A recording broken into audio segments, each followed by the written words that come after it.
Conan, the Phoenix on the Sword, by Robert E. Howard. Chapter 4. When the world was young and men were weak, and the fiends of the night walked free, I strove with set by fire and steel and the juice of the upas tree. Now that I sleep in the mount's black heart, and the ages take their toll, forget ye him who fought with the snake to save the human soul? Alone in the great sleeping chamber, with its high golden dome, King Conan slumbered and dreamed. Through swirling grey mists he heard a curious call, faint and far, and though he did not understand it, it seemed not within his power to ignore it. Sword in hand, he went through the grey mist, as a man might walk through clouds, and the voice grew more distinct as he proceeded until he understood the word it spoke. It was his own name that was being called across the gulfs of space or time. Now the mists grew lighter, and he saw that he was in a great dark corridor that seemed to be cut in solid black stone. It was unlighted, but by some magic he could see plainly. The floor, ceiling, and walls were highly polished and gleamed dully, and they were carved with the figures of ancient heroes and half-forgotten gods. He shuddered to see the vast, shadowy outlines of the nameless old ones, and he knew somehow that mortal feet had not traversed the corridor for centuries.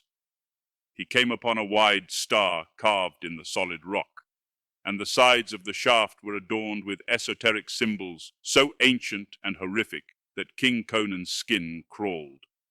The steps were carven each with the abhorrent figure of the old serpent, set, so that at each step he planted his heel on the head of the snake as it was intended from old times. But he was none the less at ease for all that. But the voice called him on, and at last, in darkness that would have been impenetrable to his material eyes, he came into a strange crypt and saw a vague white-bearded figure sitting on a tomb. Conan's hair rose up, and he grasped his sword, but the figure spoke in sepulchral tones. "O man, do you know me?" "Not I, by Crom," swore the king. "Man," said the ancient, "I am Epimetheus." "But Epimetheus the sage has been dead for 1,500 years, stammered Conan. "Hearken," spoke the other commandingly. "As a pebble cast into a dark lake sends ripples to the further shores, happenings in the unseen world have broken like waves on my slumber. I have marked you well, Conan of Cimmeria, and the stamp of mighty happenings and great deeds is upon you. But dooms are loose in the land, against which your sword cannot aid you." "You speak in riddles," said Conan uneasily. "Let me see my foe, and I'll cleave his skull to the teeth." "Loose your barbarian fury against your foes of flesh and blood," answered the ancient. "It is not against men I must shield you. There are dark worlds barely guessed by man, wherein formless monsters stalk, fiends which may be drawn from the outer voids to take material shape, and rend and devour at the bidding of evil magicians. There is a serpent in your house, O king, an adder in your kingdom, come up from Stygia with the dark wisdom of the shadows in his murky soul. As a sleeping man dreams of the serpent which crawls near him, I have felt the foul presence of Set's neophyte. He is drunk with terrible power, and the blows he strikes at his enemy may well bring down the kingdom. I have called you to me to give you a weapon against him and his hellhound pack." "But why?" bewilderedly asked Conan. "Men say you sleep in the black heart of Golamira, whence you send forth your ghost on unseen wings to aid Aquilonia in times of need. But I am an outlander and a barbarian."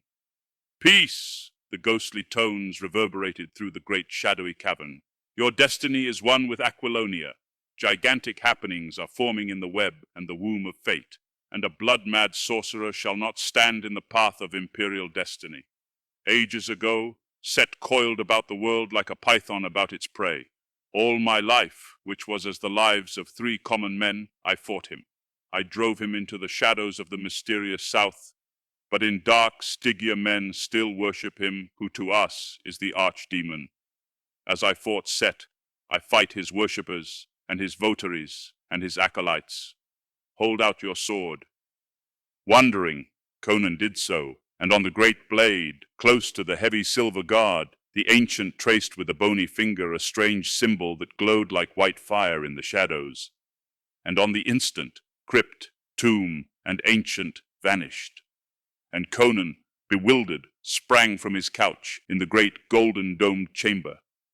And as he stood, bewildered at the strangeness of his dream, he realized that he was gripping his sword in his hand, and his hair prickled at the nape of his neck, for on the broad blade was carven a symbol, the outline of a phoenix.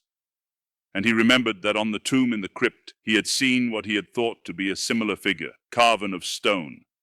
Now he wondered if it had been but a stone figure, and his skin crawled at the strangeness of it all.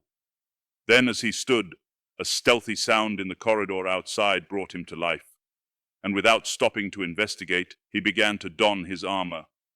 Again he was the barbarian, suspicious and alert as a grey wolf at bay.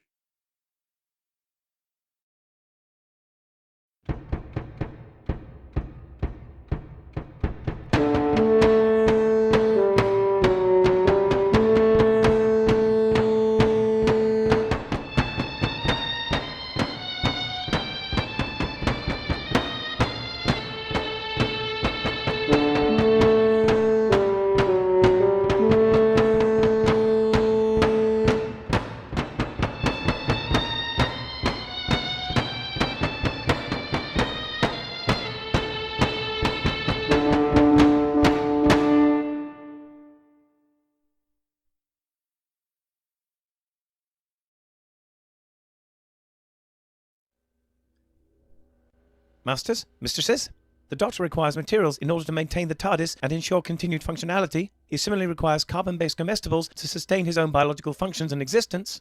Master would never say this, but he requires aid beyond that supplied by this unit in order to acquire these.